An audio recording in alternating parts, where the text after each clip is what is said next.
E agora, nesse momento, nós vamos acompanhar a coluna Direito do Consumidor com a advogada Adriana Pereira, especialista na área. Pois é, hoje ela vai falar sobre uma dúvida muito comum. Quais são os direitos e os deveres nos contratos dos planos de saúde?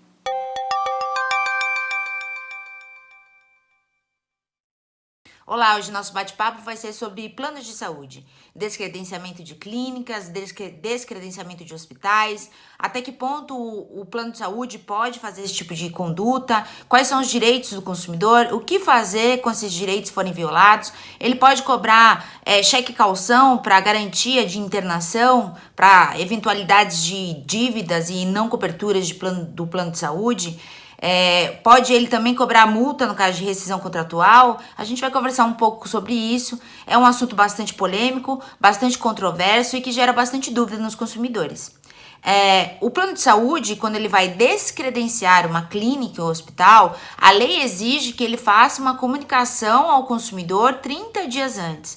E a lei é específica ao falar que ele deve substituir a rede credenciada, ele deve substituir aquele hospital que foi descredenciado, aquela clínica que foi descredenciada e o médico. Não é simplesmente a exclusão. O que a gente vê normalmente acontecendo é que quando eu contrato um plano de saúde, eu contrato uma rede credenciada, muitas vezes eu pago a mais para ter cobertura de determinados hospitais, médicos, até mesmo reembolso. E aí, no decorrer dessa relação, a operadora do plano de saúde, ela descredencia clínicas, descredencia hospitais, muitas vezes não avisa o consumidor antecipadamente, muitas vezes não faz a substituição dessas clínicas e hospitais na mesma região. Digamos assim, eu moro na Zona Oeste e aí eu paguei por esse plano porque existem mais clínicas, mais hospitais na minha região.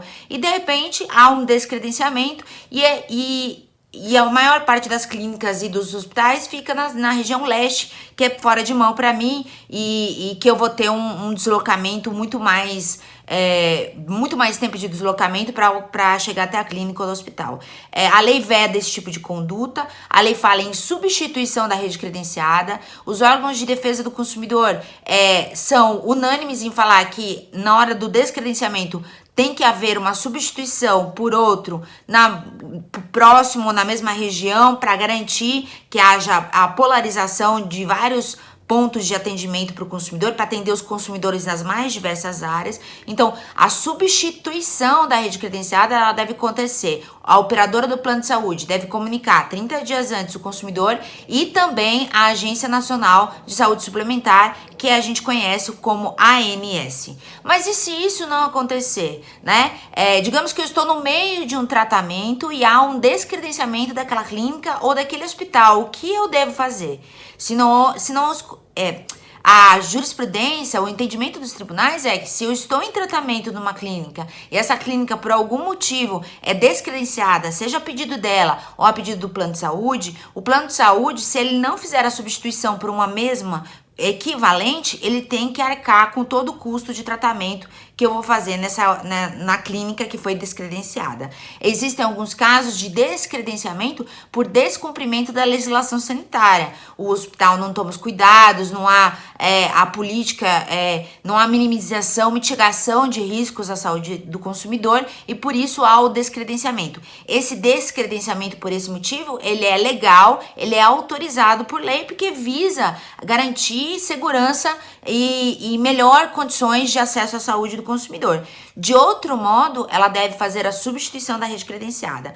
No caso de problema, não foi comunicado, teve descredenciamento, teve diminuição da rede credenciada e você continua pagando o mesmo valor de mensalidade, procura um órgão de defesa do consumidor ou ainda você pode entrar com uma ação judicial. Para isso é importante que você tenha formalizado, escrito para a ouvidoria da ANS, perguntando quais foram os motivos do descredenciamento, quando esse descredenciamento ocorreu, se essa rede descredenciada ela foi substituída por outra e quais são as medidas que o plano de saúde vai tomar. Por quê? Porque você vai ter um documento formal em que vai ter uma resposta, deverá ocorrer uma resposta por escrito, trazendo os motivos que ensejaram, que motivaram esse descredenciamento. Então, isso é importante para uma reclamação nos órgãos de defesa do consumidor e para eventual ação judicial, se você entender que teve um prejuízo de ordem financeira ou qualquer outro tipo de motivo que enseja a ingresso de uma ação judicial. Há uma conduta bastante comum e é considerada já ilegal e abusiva, é a cobrança de cheque caução. Então, eu tenho um plano de saúde, eu apresento a carteirinha no momento da internação, é uma urgência, emergência, e aí o hospital pede o cheque caução como garantia de satisfação da dívida que eventualmente for feita. Isso é uma prática ilegal, deve ser reportada aos órgãos de defesa do consumidor. No caso de, na emergência, urgência, você obviamente não vai se negar a entregar o cheque, porque a sua preocupação maior é a internação do seu familiar, do seu amigo, da pessoa que você está levando. Então você pode entregar, pede uma cópia desse cheque caução, um documento que ateste que foi dado um cheque caução em garantia, e depois você pode entrar tanto com uma reclamação nos órgãos de defesa do consumidor, como eventualmente uma ação judicial pedindo ressarcimento daquele valor, eventualmente se for descontado, ou então como uma indenização pela conduta abusiva, já que ela retira do consumidor a possibilidade de escolha diante de uma emergência, uma situação em que o consumidor tem poucas condições de fazer outro tipo de escolha. E mais um assunto que é bastante polêmico é o caso de eu ter aderido a um plano de saúde, a um contrato de plano de saúde, e aí eu quero rescindir. A lei fala que essa rescisão, o Código de Defesa do Consumidor também fala que essa rescisão ela deve ser feita imediatamente a pedido do consumidor. E existem alguns planos de saúde que chegam a cobrar até judicialmente 2 mensalidades como multa do contrato, como se fosse uma fidelidade, que eu teria que permanecer X tempo no plano de saúde para que eu pudesse utilizar a rede e não ter o pagamento de multa. Essa multa também é considerada abusiva. A lei não prevê qualquer tipo de sanção por parte do plano de saúde ao consumidor por motivo de cancelamento. E aí a gente não está falando de valores em atraso. Veja, eu estou falando de multa por eu, consumidor, desistir do contrato. Eu, consumidor, tenho que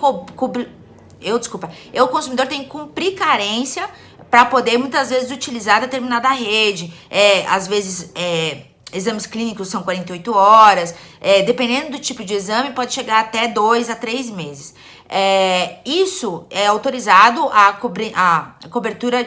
o cumprimento de carência desde que o consumidor seja avisado, alertado no momento que as informações estão sendo passadas para ele fechar com o plano de saúde. Mas a cobrança de multa por causa de fidelização, porque eu cancelei o contrato antes ou em pouco tempo de uso, é considerada abusiva, é considerada ilegal. Você pode procurar algum órgão de defesa do consumidor ou até mesmo ingressar com ação judicial. Para isso é importante que você guarde toda a documentação, que você tente estabelecer por escrito uma comunicação com a operadora do plano de saúde para comprovar que você, consumidor, tentou obter informações e tentou resolver a questão de forma amigável, e isso foi impedido por circunstâncias que o consumidor não tem controle. Espero aí que essas informações tenham te ajudado e que a gente se vê no próximo encontro.